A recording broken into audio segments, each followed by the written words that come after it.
ছিল ছিল তো না আড্ডা মারছিল তো তখন তো হয়নি এটা 2 মিনিটে 5 মিনিটের মাথায় আগুন 5 মিনিট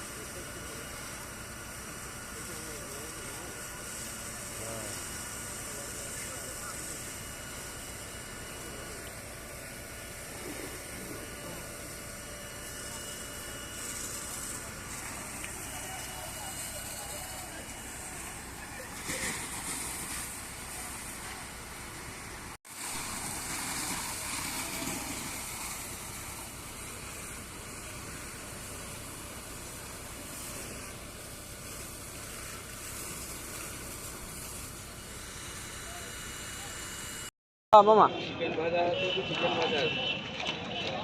মামা মামার পোস্ট তো আমি দেখতে পাই প্রত্যেক দিন।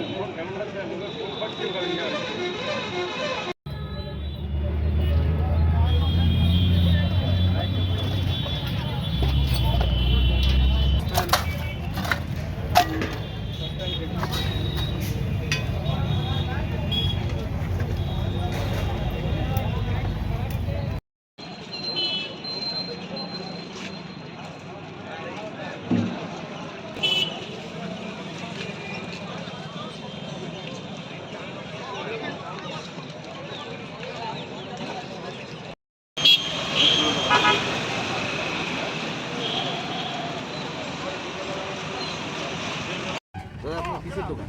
আমার অল ভ্যারাইটিস প্লাস পান দোকান।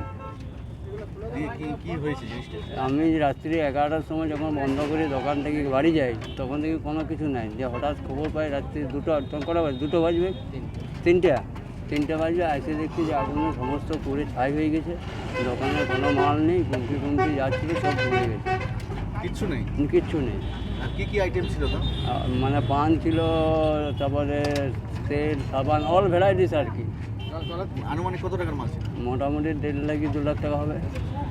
একটাও গোটা নেই? একটাও পাইনি কিচ্ছু। এসে কি দেখলেন? এসে দেখছি যে সব পুড়ে ঝলসে হয়ে গেছে, জলের গাড়ি দুটোতে নেমাচ্ছে। সকালে উঠে কিছু পেলেন না, কিচ্ছু পাইনি। কি নাম আপনার? আমার নাম সোমনাথ রজক। সবারই একদম ধূলিসাৎ, আর কিচ্ছু নাই। আপনার কীরকম ক্ষয়ক্ষতি হয়েছে মোটামুটি? তাও ক্ষয়ক্ষতি বলতে প্রচুর সব কিছু ক্ষতি হয়ে গেছে, যা ছিল সব পুড়ে একদম কালো ছাই হয়ে গেছে। পাশের দোকানে 20,000 টাকার মাল নামিয়েছিল, নতুন পান দোকান, দুটো পান দোকান আছে, তাছাড়া দুধের দোকান আছে, সেলুন আছে, সবারই একদম কারোর কিচ্ছু নাই। সেলুনের চেয়ারগুলো পর্যন্ত পুড়ে গলে গেছে। আমাদের স্থানীয় মন্ত্রী যিনি আছে উনি কিছু আশ্বাস দিয়েছে কি? উনি আশ্বাস দিচ্ছেন যে সেইটা বানিয়ে দেবে।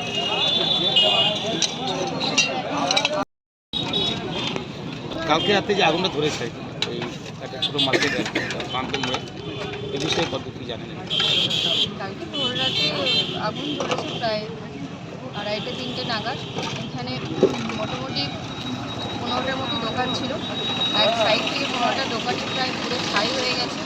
যারা এখানে কিছু চায়ের দোকান ছিল, ফলের দোকান ছিল, মাছের এবং মুরগির দোকান ছিল, ছোটো ছোটো কিছু ক্ষুদ্র ব্যবসায়ী এখানে বসতেন, তাদের দোকানগুলো সব কিছু করে ছাই হয়ে গেছে। তো সকাল থেকেই আছি, ভোর থেকেই আছি, আমরা সকলেই আছি, তাদের পাশে দাঁড়িয়েছি এবং এখানে এই যে সামানগুলো পুড়ে গেছে সেগুলো তোলার ব্যবস্থা করা হয়েছে। এখন আর কতদূর কী হতে পারে।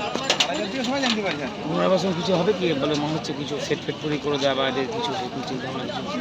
না দেখুন, সেটা তো আমি এখনই বলতে পারবো না, কারণ ওরা কিছু ব্যবসাদার আছে, ওরা আলোচনা কী করবে না করবে সেটা ওনাদের ব্যাপার।